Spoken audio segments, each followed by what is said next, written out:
రక్షకుడైన యేసుక్రీస్తు ప్రశస్తమైన నామములో ఈ ఉదయకాలము దైవ వర్తమానం వింటున్న మీ అందరికీ మా పరమ యెరూషలేము మినిస్ట్రీస్ ద్వారా హృదయపూర్వకమైన వందనాలు తెలియజేస్తున్నాం.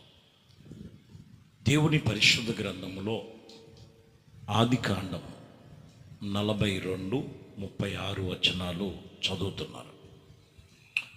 అప్పుడు వారు తండ్రి అయిన యాకోబు వారిని చూసి, మీరు నన్ను పుత్రహీనునిగా చేసి ఉన్నారు. యేషేబు లేడు, షిలోమోను లేడు, మీరు బెన్యామీను కూడా తీసుకొని పోదురు. ఇవన్నీ నాకు ప్రతికూలముగా ఉన్నవని చెప్పాను. ఇక్కడ వాక్యములో యాకోబు చెప్తున్నారు, ఇప్పుడేమో బెన్యామీను అడుగుతున్నారు. ప్రారంభంలో యేషేబును కోల్పోయాను, రెండవదిగాను షిమోనును కోల్పోయాను, ఇప్పుడేమో బెన్యామీనును అడుగుతున్నారు. నాకు పుత్రహీనతే కలిగింది. ఇవన్నీ నాకు ప్రతికూలతలే. ఈరోజు ప్రతికూలతలే అని యాకోబు అనుకుంటున్నాడు. వాస్తవానికి మనం ఆరాధిస్తున్న యేసుక్రీస్తు ఆయన ప్రతికూలతలు చేయటానికి కాదు, ప్రతికూలతలో నుండి నిన్ను అనుకూలముగా దేవుడు నీకు కలుగు చేస్తాడు. ఈరోజు నీకు అనుకూలముగా మీరు గమనించాలి. యాకోబు జీవితంలో కూడా వాస్తవానికి యేషేబు ఏం చనిపోలా, యాకోబు అలా అనుకుంటున్నారు. ఎందుకనని అన్నలు కొట్టి గుంటలో పడేసి ఐగుప్తీయులకు అమ్మివేసి పోతీఫరు ఇంట్లో ఉండి అక్కడ నుంచి చేయని నేరానికి పానదాయక అధిపతి అయినటువంటి చెరసాలలో ఉండి ఆ తర్వాత మీరు గమనిస్తే యేషేబుని ఎక్కడ ఉంచాడు? ఉన్నత స్థితిలో ఉంచాడు. చాలామంది జీవితంలో ఇదే ఆలోచన. ప్రభువును నమ్ముకున్న మాకన్నీ ప్రతికూలతలే ఎదురవుతున్నాయి. అనుకున్నది అనుకున్నట్లుగా మేము జరగట్లా, అనుకున్నది అనుకున్నట్లుగా మేము చూడలేకపోతున్నాం. ఈరోజు దేవుడు ప్రతికూలతను అనుకూలంగా మార్చగలిగిన వాడు. అనుకూలంగా నీకు జరగాలంటే మీరు గమనించాలి. హోషేయ గ్రంథం, దానియేలు గ్రంథం పక్కన ఉంటుంది. హోషేయ గ్రంథం 8వ అధ్యాయం 4వ వచనంలో చూస్తే, నాకు అనుకూలము కాని రాజులను వారు నియమించుకొని ఉన్నారు. ఇక్కడ మీరు గమనించినట్లయితే ఎవరినంట? దేవుడికి అనుకూలము కాని వాటిని ఏర్పాటు చేసుకుంటున్నారు. ఇక్కడ చాలామంది జీవితంలో అదే జరిగేది. ఇప్పుడు దేవుడికి ఏది అనుకూలము కాని రాజులనునే కానీ నియమించుకుంటున్నారు ఇక్కడ. అందుకని ఏమంటాడు? నాకు అనుకూలము కాని రాజులను నియమించుకొని ఉన్నారు. నేను ఎరగని అధిపతులను తమ ఎంచుకొని ఉన్నారు. విగ్రహ నిర్మాణం యందు తమ వెండి బంగారములను వినియోగించుట చేత వాటిని అన్నిటిని పోగొట్టుకొనుచున్నారు. దేవుడు అనుగ్రహం ఎలా పోతుంది? వాళ్ళకు అనుకూలంగా మార్చుకుంటున్నారు. అనుకూలముగా దేవుడు చెప్పిందేంటి, దేవుడు చేయమన్నదేంటి, దేవుడికి అనుకూలం ఏంటి, దేవుడి సన్నిధిలో నడుచుకోవలసిన విధానం ఏంటి? నాకు అన్ని ప్రతికూలతలే జరుగుతున్నాయి అంటే ఇక్కడ ఏం చేస్తున్నారు? ఆయనకి అనుకూలమైనది కాదు, ఆయనకి ప్రజలకు అనుకూలమైన వారు అనుకూలము కానిని వాటిని చేసుకుంటున్నారు. అందుకనే యెషయా గ్రంథములో మొదటిగా చెప్తున్న మాట 38వ అధ్యాయములో 3వ వచనములో హిజ్కియా రాజు ఎవరి ప్రార్థన చేస్తున్నాడో మనం చూడొచ్చు. అక్కడ ప్రార్థనలో ప్రభువు జ్ఞాపకం చేసుకుంటున్నాడు. 38వ అధ్యాయం 3వ వచనం, యెహోవా యథార్థవంతుడనై సత్యముతో నీ సన్నిధిని నేను ఎట్లా నడుచుకుంటునో, నీ దృష్టికి అనుకూలముగా సమస్తము నేను ఎట్లా జరిగించుతునో, కృపతో నన్ను జ్ఞాపకము చేసుకొనమని హిజ్కియా కన్నీరు విడిచి యెహోవాకు ప్రార్థన చేశాడు. ఏం చేయాలి ఇప్పుడు? ప్రతికూలతలు వచ్చినాయి. యెషయా వచ్చి చెప్పారు, నువ్వు బ్రతకవిక, మరణమైపోతావు, నీ ఇంటిని చక్కపరుచుకో అని చెప్పినప్పుడు ఉన్నవారందరిని పిలిచి ఉన్న ఆస్తి పంపకాలు పెంచుకోలేదు, అక్కడ పెట్టలేదు. కన్నీటితో ప్రార్థన చేస్తున్నాడు. నీ దృష్టికి నేను అనుకూలముగా సమస్తము ఎట్లా జరిగించానో ప్రభువా, నేను ఇక మీదట నేను యథార్థ హృదయుడినై నడుచుకుంటాను. వెంటనే మీరు ఆ వాక్యం చదవండి.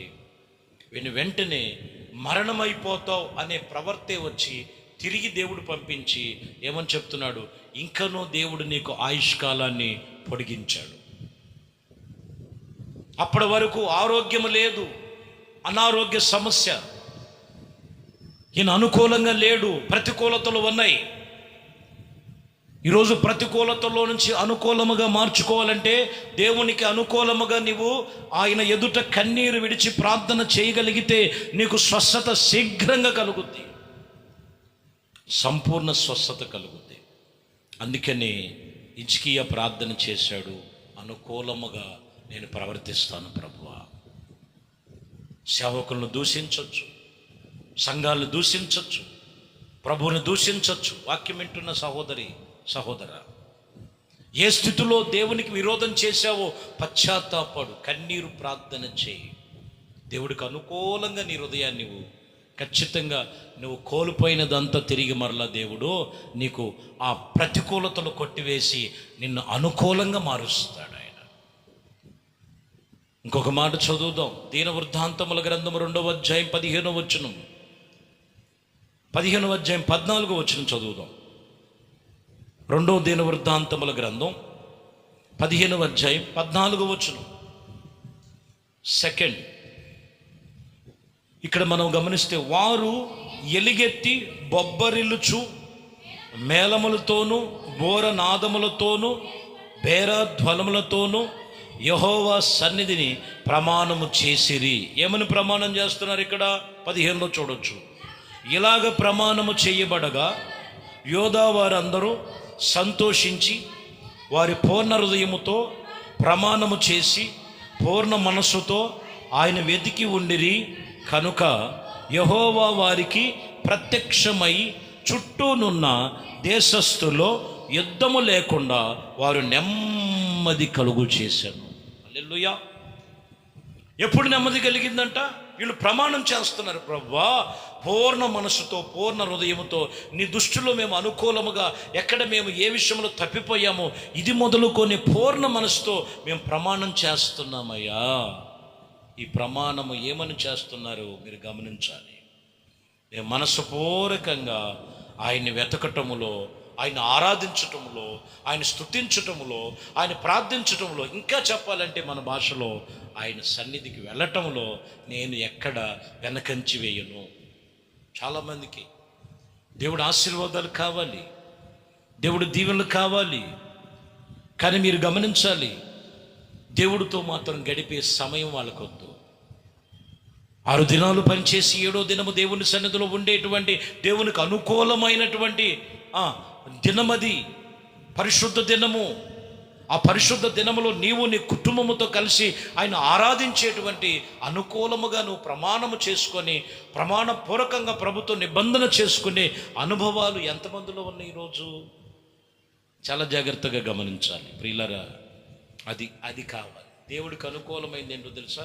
నేను ఎక్కడో ఉంటానండి, ఆదివారం నేను ఏదో చేస్తానండి, నాకు చాలా బిజీ అండి అంటే ఇది దేవుడి సన్నిధిలో నీకు అనుకూలమైనది కాదు. ప్రతికూలతలు ఎదురవుతాయి.